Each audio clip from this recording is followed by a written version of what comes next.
เดี๋ยวนี้คุณอ๋อเดี๋ยวไม่ทันแน่ละ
or get your head together, whether you're a president or a great athlete or anything. So it's a tremendous privilege to have him here. And with us also is the head of our biofund, Dr. Vijay Pandey, who will be very helpful, as Tony's last book is a book called Life Force, which is a book all about regenerative medicine and how to basically live your best, healthiest life with the best health span possible. So with that, welcome, Tony. Well, thank you. Thank you for such a nice introduction. As I said before we got on, you guys are the legends here. I'm so grateful to have an opportunity to visit with you. What you've created around the world, the kinds of companies you guys have and support is super inspiring. So thanks for having me on. Yeah, no, absolutely. คนอื่น So เข้า I ใจ want to start just a little with, you have this great story that kind of led to your ต้อง book ฟังเขาได้ดี and led to your kind of work ถ้าพูดเร็วแล้วก็เสียงเขาแหบ โท where นี่ you had a snowboarding ถ้าเขาเป็น accident. นักพูดสร้างแรงบันดาลใจที่เก่งที่สุดในโลก You know, ว่า kind of แล้ว following you over the พอถึง years. แหบพูดเย A อะ lot of เขาอ where กเขาใหญ่อะ kind of เขา some of your best work comes เขา from พูด is your กับ worst คนเป็น moment. หมื่ So น maybe คนอ่ะ you can talk a little bit ว่า about แล้ว how that เสียง happened ถึง here. เป็นอย่างนี้ใช้เสียง Sure, ตอนหนุ่มไม่ใช่อย่างนี้นะ ตอนหนุ่มๆเสียงเขาไม่ใช่อย่างนี้ I have to be. นั่นแหละก็ I พูด was เยอะ followed for 3.5 years by Oh. the work of Tom Brady and อันนี้เขาจะเข้า sports 70อ่ะเนี่ย teams, and they were tracking my body and I do these ใช้ events เสียง that ตั้ are งแต่ 4 to แดกจะไร 7 days and I've เสียง got ก็เลย 15,000 people in the stadium and I got to hold the person at the top for 12 hours, not a 2-hour movie. ก็จะอายุ Somebody's แบบ got ผู้ใหญ่ $3 ถูก million to make, so it's just ใช่ me. เขา70 So อ่ะ the amount of energy running around the building, going up, engaging people is amazing. I burn 11,300 calories on average, believe it or not, every single time on a single day. I jump 1,000 times. I weigh 290 pounds. So every time you come down, your body hits 4 times the body weight. So imagine a million jumps, with 1,000,000 pounds of pressure, I should say, 1,000 times 1,000 happens in a day. So as a result of all that, I'm always looking for breakthroughs. But I'm also a little crazy, and I was following one day a 20-year-old snowboarder down the hill, and I did not have their moves. And I discovered that the hard way, and I woke up having taken a jump, and I thought I broke my neck. I tore my rotator cuff severely. And the nerve pain from that, if you've ever experienced this, is ใน pretty เน็ต brutal. นะ So, I own pieces of several sports teams, fortunately. We have some of the best doctors in the world, both the Dodgers and the Warriors. And so it's like, okay, what should I do, Doc? And every single one of them, surgery. And they're like, okay, what's the prognosis? Well, it's between 3 and 6 months of rehab, and it can happen again. And I said, what about stem cells? Because, I've been reading about stem cells and hearing about them like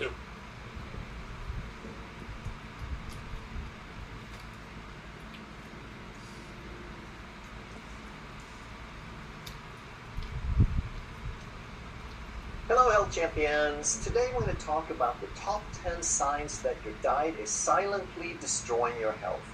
And I'm saying silently because a lot of these are going to be a little more subtle than what people... Hello, health champions. What would happen if you only ate meat for 30 days? Well, there's this thing called a carnivore diet, and a lot of people are getting very interested in that because people are reporting health benefits. So they say that they've had weight loss plateaus that finally break through. They have gut issues that resolve, skin issues that resolve.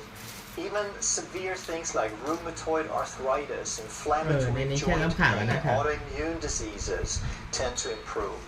People also say that their mood improves, their anxiety and depression decreases. But then on the other hand, there are people who say meat, absolutely not. It causes inflammation, it's full of saturated fat, it will raise your triglycerides, it will move you closer to cardiovascular disease and cancer and type 2 diabetes. They're saying that everything that's wrong with you is because you eat too much meat. And most regulatory agencies around the world, including the USDA, say that you should increase your fruits and vegetables, you should eat so many every day, but meat you should eat rarely, especially red meat. And the meat you should eat should be mostly chicken and fish and lean sources of meat. And of course they say to avoid saturated fat. So how can we have two camps that are so diametrically opposed? In this video, we will try to clear up some of the confusion and we will answer some of these questions about meat. Is it harmful? In the people that have noticed benefits, why is it that it is helpful? Why are they getting these benefits? And if you're considering trying the carnivore diet, then we want to understand who are the people who might benefit. The next question is, if we find that we get these benefits and we get healthier than we have been, does that mean that this is optimal? Is this the best diet for everybody or even for you in the long term? And then of course, if we try this, how long might we want to try it? Is it a temporary thing or is it forever? The most common objection to the carnivore diet is that if you only eat one thing, you're too limited. You will develop deficiencies. You can't get all your nutrients from one thing. And when it comes to vitamins and minerals, we're always told that they come from fruits and vegetables. And while that is true, fruits and vegetables contain a lot of vitamins and minerals, that does not mean that meat doesn't have any. And meat actually has plenty if you eat enough. So we're not talking about eating a 4-ounce steak anymore. We're talking about eating all your calories from meat. And also, you're not going to overload on protein, because if you eat meat that has 15 to 20% fat, which is recommended, then you will get the vast majority of calories from fat. And if you eat 2 pounds of meat, this is about 1 kilo, or if you're a little bit bigger, you might eat 3 pounds, which is 1.5 kilos, then it turns out you get about 60% of your thiamine, which is a B vitamin. The other B vitamins you get between 150 to 920% of the RDA, which is recommended daily allowance. The potassium, which is a mineral, you get over 100%, you get 120% of the recommended daily allowance. Magnesium, you get 75%. Iron, you get 200. And vitamin C, you still get 30%. So we're often told that meat has no vitamin C. That's not true. Even regular steak has some vitamin C.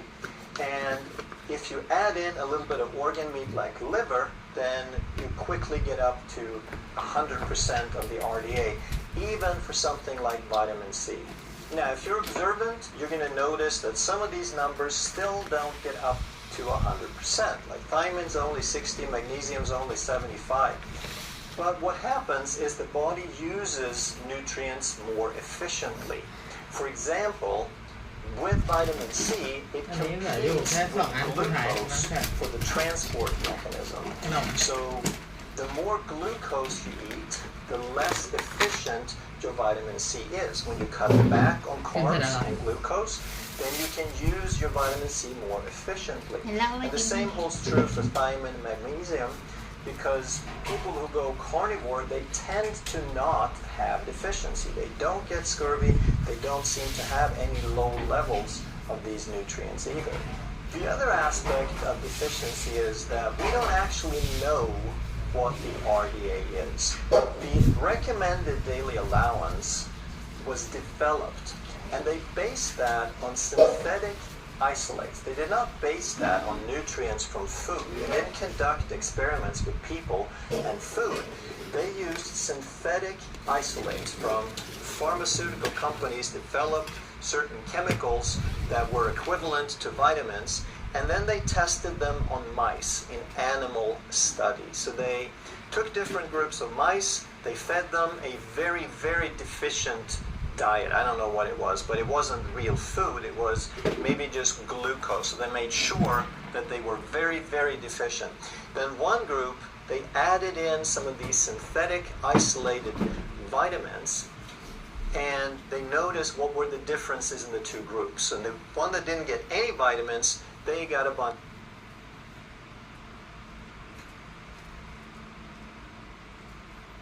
carnivore diet. And a lot of people are getting very interested in that because people are reporting health benefits. So they say that they've had weight loss plateaus that finally break through. They have gut issues that resolve, skin issues that resolve. Even severe things like rheumatoid arthritis, inflammatory joint pain, autoimmune diseases tend to improve. People also say that their mood improves, their anxiety and depression decreases. But then on the other hand, there are people who say meat, absolutely not. It causes inflammation, it's full of saturated fat, it will raise your triglycerides, it will move you closer to cardiovascular disease and cancer and type 2 diabetes. They're saying that everything is wrong with you is because you eat too much meat. And most regulatory agencies around the world, including the USDA, say that you should increase your fruits and vegetables, you should eat so many every day, but meat you should eat rarely, especially red meat. And the meat you should eat should be mostly chicken and fish and lean sources of meat. And of course they say to avoid saturated fat. So how can we have two camps that are so diametrically opposed? In this video we will try to clear up some of the confusion and we will answer some of these questions about meat. Is it harmful? In the people that have noticed benefits, why is it that it is helpful? Why are they getting these benefits? And if you're considering trying the carnivore diet, then we want to understand who are the people who might benefit. The next question is, if we find that we get these benefits and we get healthier than we have been, does that mean that this is optimal? Is this the best diet for everybody or even for you in the long term? And then of course, if we try this, how long might we want to try it? Is it a temporary thing or is it forever?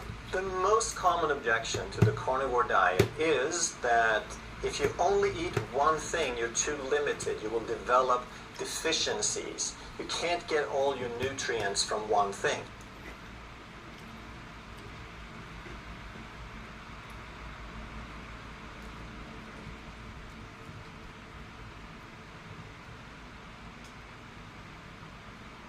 And when it comes to vitamins and minerals, we're always told that they come from fruits and vegetables.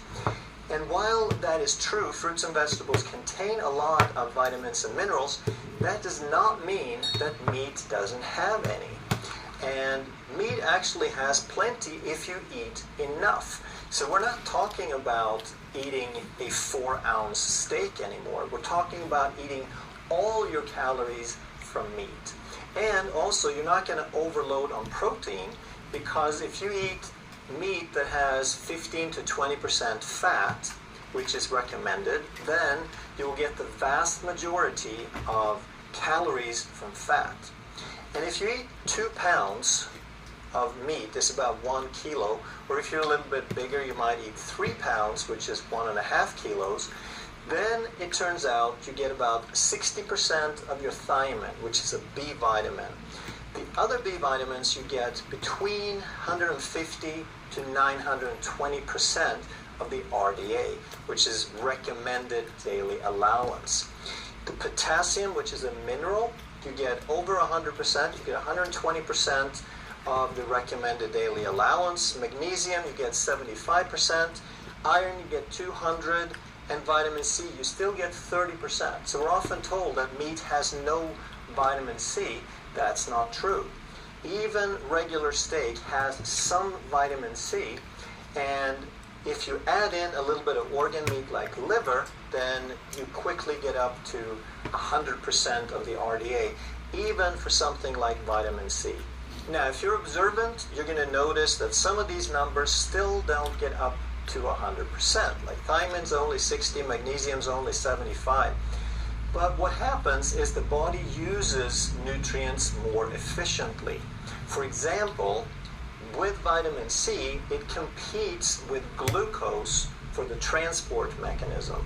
So the more glucose you eat, the less efficient your vitamin C is. When you cut back on carbs and glucose, then you can use your vitamin C more efficiently. And the same holds true for thiamine and magnesium, because people who go carnivore, they tend to not have deficiency. They don't get scurvy. They don't seem to have any low levels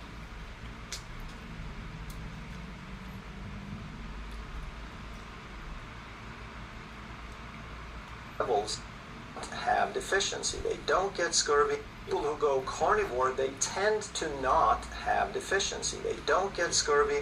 They don't seem to have any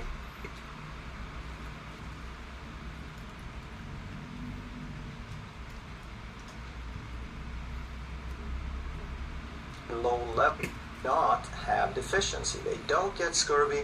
They don't seem to have any low levels of these nutrients either. The other aspect of deficiency is that we don't actually know what the RDA is. The recommended daily allowance was developed, and they based that on synthetic isolates. They did not base that on nutrients from food. They didn't conduct experiments with people and food. They used synthetic isolates from pharmaceutical companies, developed certain chemicals that were equivalent to vitamins, and then they tested them on mice in animal studies. So they took different groups of mice, they fed them a very, very deficient diet. I don't know what it was, but it wasn't real food. It was maybe just glucose. So they made sure that they were very, very deficient. Then one group, they added in some of these synthetic isolated vitamins, and they noticed what were the differences in the two groups. And the one that didn't get any vitamins, they got a bunch of deficiency diseases. Then they added back in synthetic isolates until those deficiencies went away. And they figured out this is how much you need to not get sick. And then they extrapolated those numbers to humans, and they figured out what the RDA is. So we're assuming that isolates work the same as food, and we're assuming that mice work the same as humans. We don't really know. But what turns out is that people on the carnivore diet tend to do really well, even when they measure the levels for these nutrients. And why would there be such a big difference between a whole food nutrient and a synthetic isolate? Well, the whole food has complexes.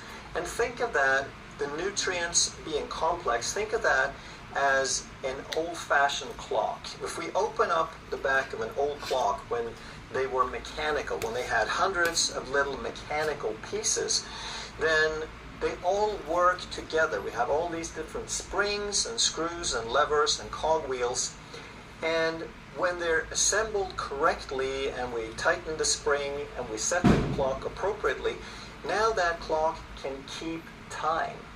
But the question is, which part is it that keeps the time? Which is the most important part that can tell us what time it is? And the question is obviously ridiculous, because a single piece doesn't do anything by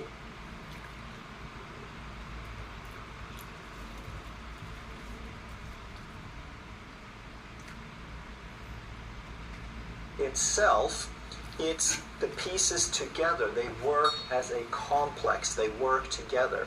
And so it is with food as well. We can't pick one piece and say that this is the thing that does the work when they all depend on other pieces. So the RDA, I wouldn't say it's useless, but it's in a very rough approximation. The truth is we don't really know what those numbers are. And finally, the proof is in the pudding, as they say. What does that mean? Well, if we're wondering if they get deficient, then let's just take a bunch of carnivores and see if they did get deficient. And we had tens of thousands or hundreds of thousands or maybe more carnivores who have performed this experiment on themselves, and they tend to get healthier, not sicker. They don't develop scurvy. They have very, very few symptoms. Actually,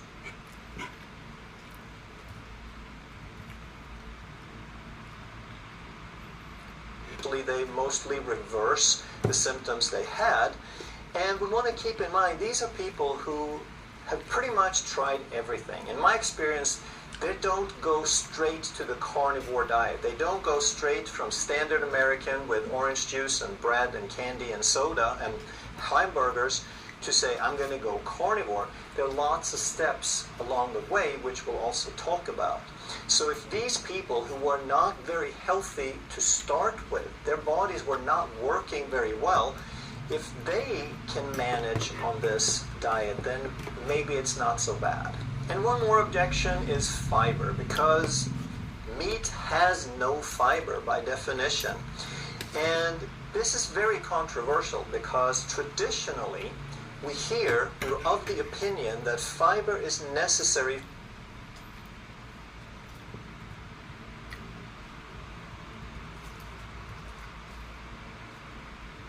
for bowel movement. Fiber traditionally is looked at as the only thing that provides volume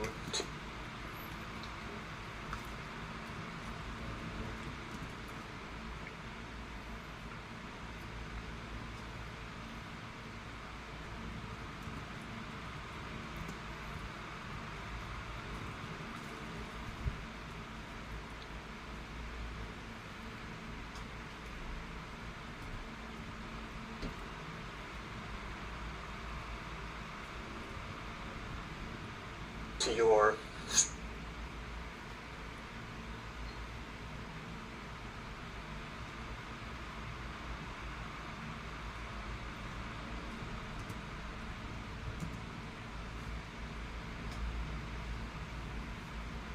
stool, to your bowel movement. So without fiber, there would be nothing to move through, no bowel movement. But then on the other hand, now there's research that suggests, based on studying a bunch of carnivores, that maybe zero fiber is better. That in some studies they say that they have the best bowel movement of anybody. So we have research that is very, very conflicting. In my experience, and I have a lot of carnivore people in my office, I find that some of them notice some problems with constipation. For the most part, it's temporary. And on the other hand, there are lots of people who are not carnivore who also have a lot of problems with constipation, but most of them do really well. Now let's talk about why it might help and who might it help. And in order to understand that, let's go over a little scenario. That most people are not going to change anything until they feel really bad. They need to be sick. They need to want to improve something before they change for most people. So if they're sick and sad, or sick because they eat the standard American diet, sad, then what is the first thing that they'll probably change? Most people are going to then what is the first thing that they'll probably change? Most people are going to hear the mainstream advice first. So they hear, eat more fruits and vegetables. So they try that. Maybe it helps, maybe it doesn't. Then someone says, you got to cut out some of the junk food. You can't eat all that white bread and all that sugar and all that fried food. So they cut that out. Maybe they're better, maybe not. Next, someone says you're eating too many carbohydrates. You got to go low carb, high fat, or the ketogenic diet. And if that doesn't work, you need to eat fewer meals. You need to have longer fasting periods called intermittent fasting, which we talk a lot about on this channel. They try that, and by now, most people are going to feel a lot better. The vast majority of people will have resolved their problems. But what if you haven't? Now it's not just a matter of junk food and your basic metabolic issue. Now it's a little more detailed, and this is still pretty common. So now you might go keto paleo, that you cut most of the carbs out, but not just that, you also start cutting out all the dairy. You cut the cheese, the cream, the milk, you cut out even some of the vegetables that might irritate you. And if that helps, great. If not, now the next step would be an autoimmune diet. So now you start looking at the nitty-gritty. What are some of these plants? They might contain various compounds like lectin, and you cut those out. So these are people, they try many, many different things, and it's usually kind of a last resort to go carnivore. And if you think about this now, why would that work as the last resort? Because it is essentially the ultimate elimination diet. You cut out everything until there's just one food left. You, all the way along the way, you eliminate various different things. You start with the really bad stuff like sugar, and then you fine-tune it and you tweak it until you don't even have the leafy greens anymore. You just eat one food. And what meat has going for it is that it's basically the most neutral food there is. The lowest number of allergies to any food is probably meat.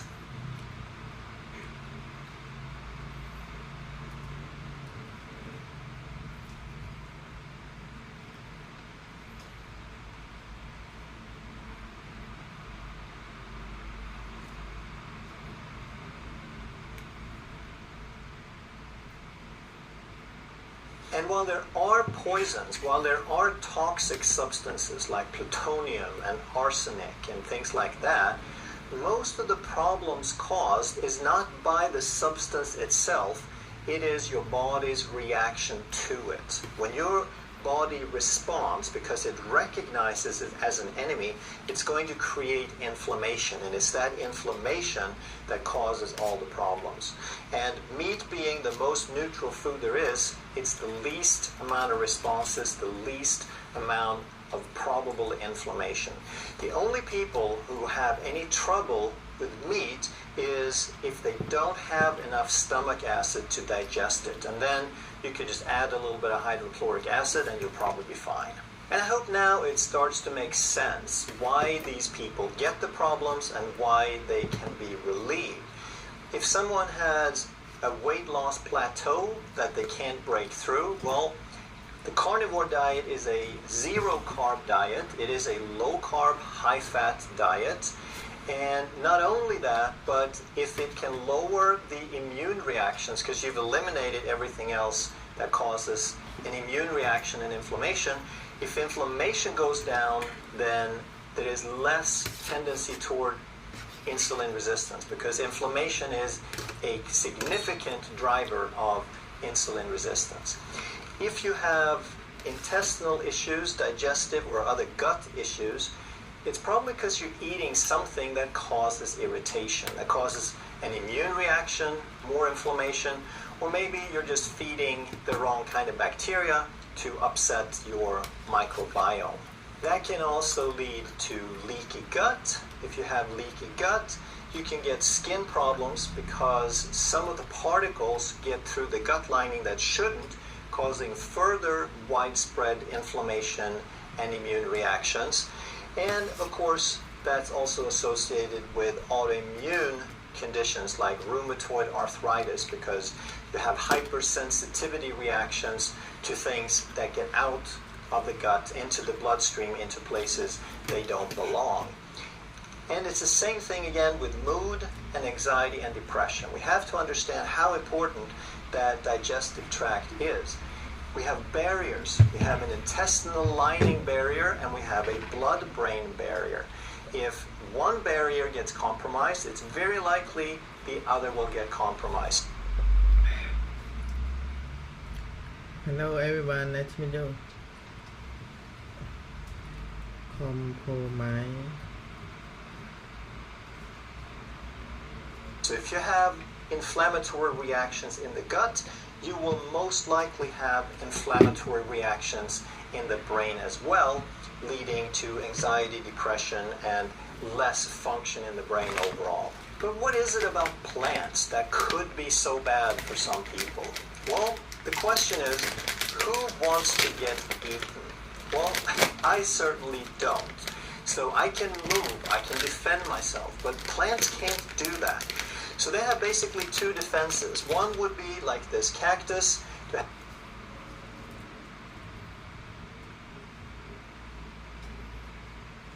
have really, really nasty thorns, but the other solution is chemical warfare.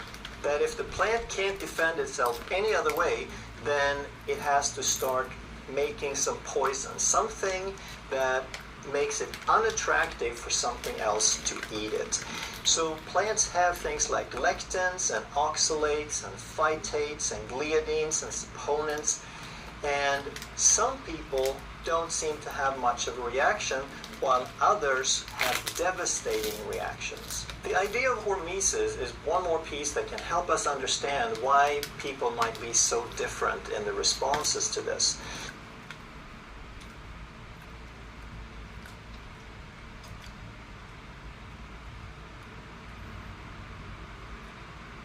So the idea of hormesis is that if we get a really small dose of something that could be harmful, then that small dose, first of all, does no harm, but it could actually be beneficial. So that's kind of the idea behind homeopathics, for example. They give you a tiny, tiny dose of some toxin or something that could be harmful, but because it's so tiny, it just sort of provokes your body a little bit, and your body mounts a response that makes it stronger. And some argue that this is what happens with these plant compounds, that if we start off with a zero dose, then it's a zero response, but as we increase the dose, then we actually get a benefit up to a certain point where we get the maximum benefit. Now if we increase the dose, we still have some benefit but less benefit until we hit a threshold where there again is no benefit, no harm. But if we go even just a little bit above that, now this compound becomes toxic and we have a reaction.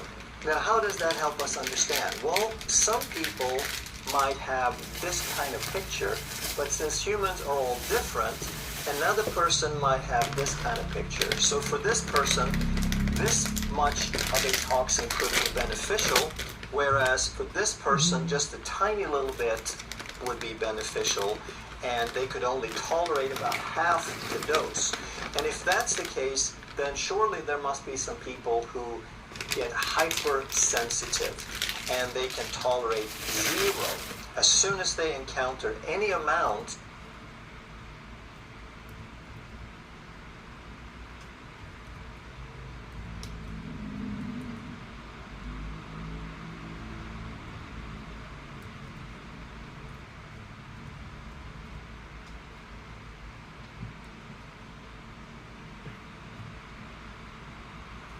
and they can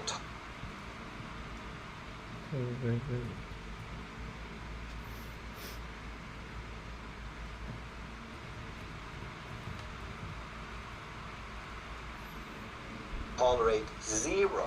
As soon as they encounter any amount of that toxin or that chemical, they have a harmful reaction. But how do you know then if carnivore diet is for you? Well, if you have severe bloating, if you have frequent bloating, your stomach gets really upset, like this kitty here, he looks pretty bloated to me. Maybe someone gave him some grain or something else he's not supposed to eat. Cats are obligate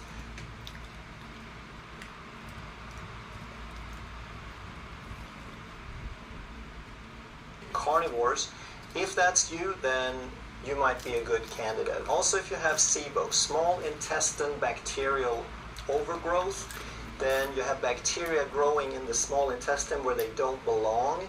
And if you stop feeding them what they like, which is carbohydrate and fiber, then they're going to have less to eat and most of them will go away. If you have irritable bowel syndrome, which doesn't point to any specific mechanism, it just says irritable bowel, it's very upset, you have alternate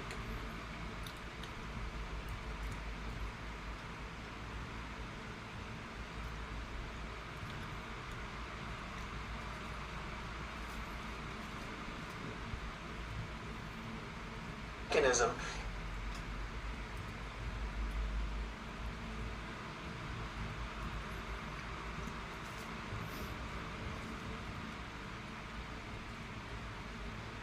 It just says irritable bowel, it's very upset, you have alternating constipation, diarrhea, it's a mess, then that might be a good thing to try the carnivore. Or if you have, for example, leaky gut, inflammation, skin rashes, if you have autoimmune conditions like Hashimoto's thyroiditis, if you're hypothyroid, most of that is autoimmune. If you have rheumatoid arthritis or lupus, you have a lot of inflammation, a lot of reactions in your body. Or if you're just highly sensitive, if you seem to react to just about anything you put into your body, then what do you have to lose? Carnivore might be the thing that will sort of calm the fire and take care of this for you. So does that mean that all humans should eat nothing but meat for the rest of our lives? Well, humans have this tendency to go all or nothing. We divide ourselves up in groups, in political parties, and everything that the other party says is wrong. And then on the diet front, we have the vegan versus the carnivore that virtually become religions. They believe so strongly in what they're doing. And I think that's taking it a bit too far.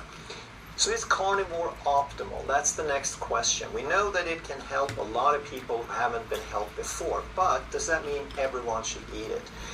When we look at where humans have been all over the planet during our history, and when we look at the different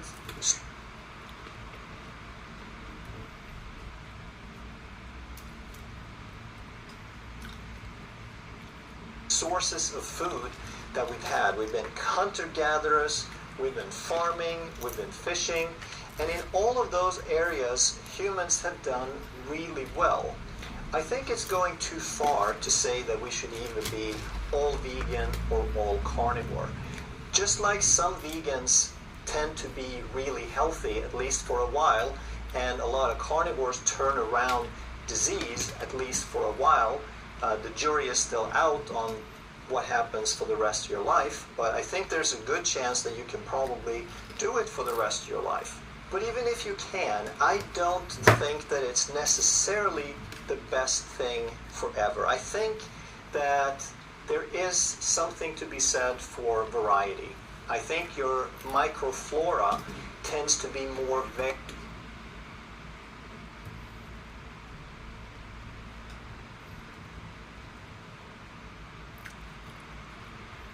microflora varied, and I believe that is a good thing if you eat a more varied food.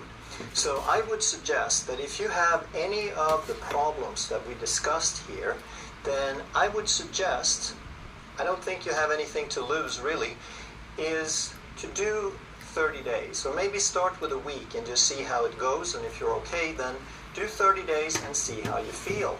And if most of your problems are gone, then maybe you want to go a little longer, maybe 3 months, maybe 6 months. However, in my opinion, in my experience, I think that it would be better to add in some variety over time. And I don't know this for sure. This is based on my knowledge and my clinical experience, that I think variety in the long run is a little bit more optimal. So then, if you're feeling a whole lot better, then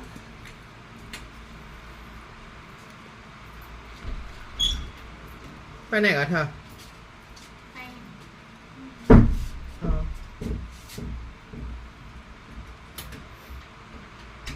try some very neutral plants, some things that you believe would be well tolerated. And if you do well,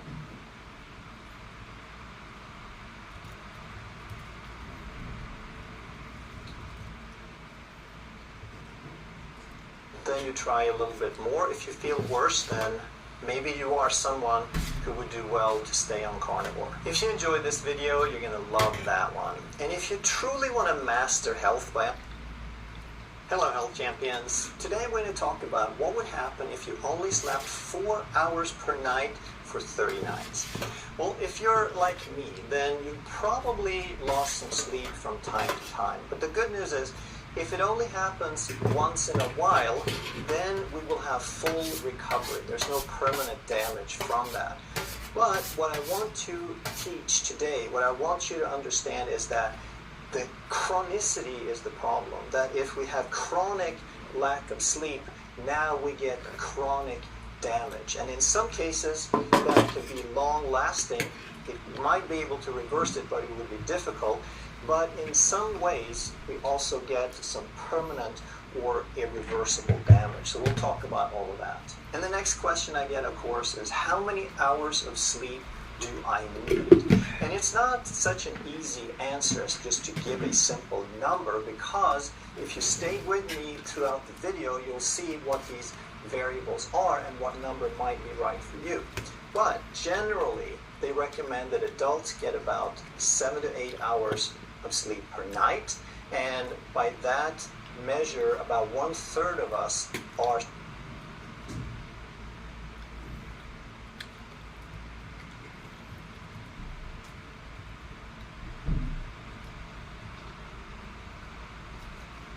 adolescents, sleep deprived.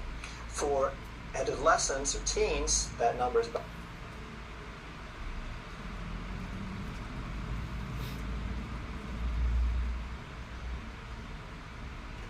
8 to 10 hours, and 2/3 of them are sleep deprived. But why is it that we have to sleep at all? In order to understand that, we need to know what happens in the different stages.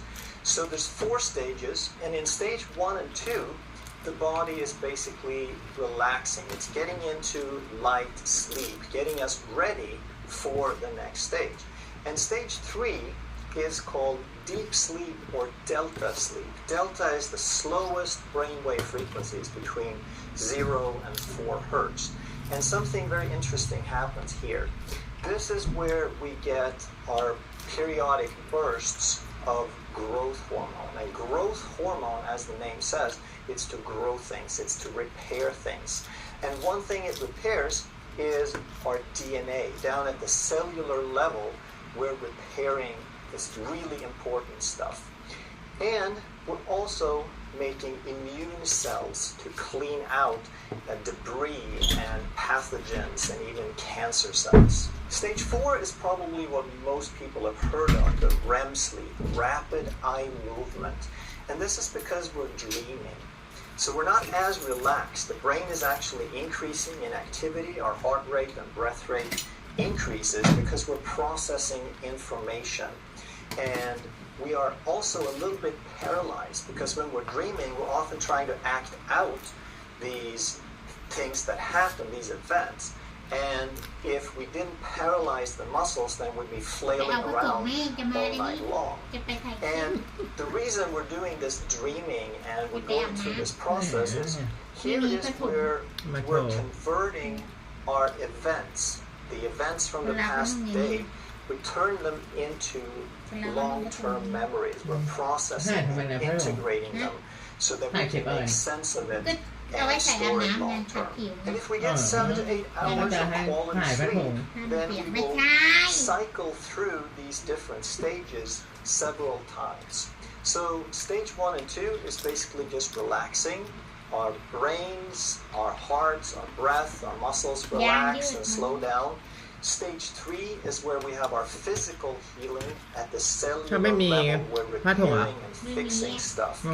And stage 4 is for the mental aspect. And this is where our mental capacity changes, which we'll talk about. If we go long enough without sleep, we basically go crazy. And the hardest thing about poor sleep is that it kind of becomes a catch-22. So if we have dis-ease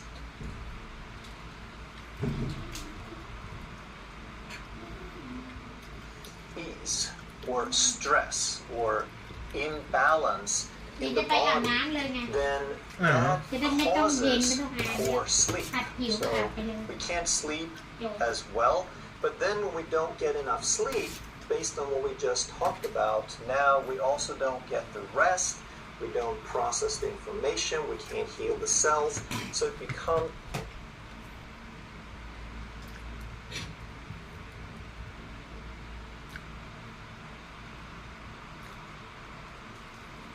a vicious cycle. And one of the reasons I talk so much about stress and stress responses is that it's tied to everything, and it fits right in here as well.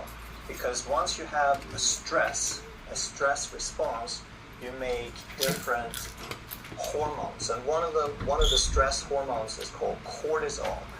And cortisol will effectively shut down melatonin. And melatonin is the hormone that helps you sleep, that regulates your sleep cycles. But anytime that you have stress, you increase cortisol and you decrease melatonin. So here is part of that vicious cycle and why we have to control stress to get to the bottom of this. So when we don't sleep, after about 18 to 24 hours of staying awake, obviously you will notice some fatigue, but you also will see a decrease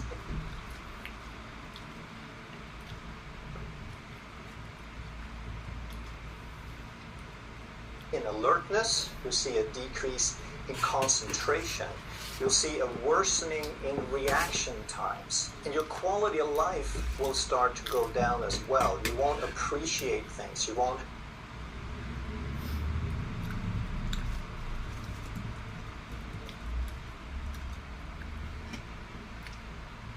have the same sense of humor. You can't appreciate funny things or the joy in life. And if you wake up in the morning after less than 6 hours of sleep, then you will experience a lot of these same things. Now, some of you may have noticed that a lot of these things are similar to what happens when you're drunk from alcohol intoxication.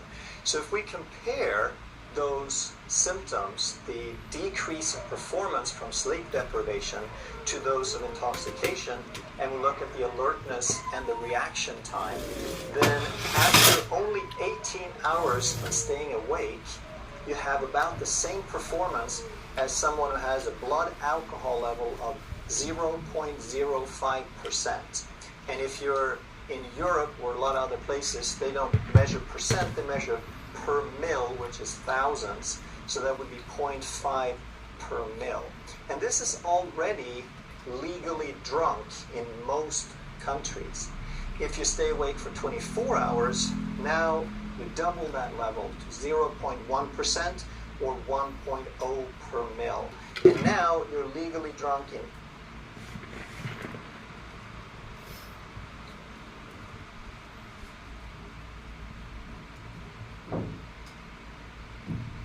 every country in the world, and it is criminal and punishable by imprisonment in many places. Now, in many places like Sweden, where I'm from, it's even stricter than that. So at 0.02%, you will get fined. At 0.03, you can lose your license or will lose your license. And at 0.1, it is a criminal offense, and you can get put in prison whether there was an accident or not. And the reason I bring this up is that Sweden, who has really gone after them,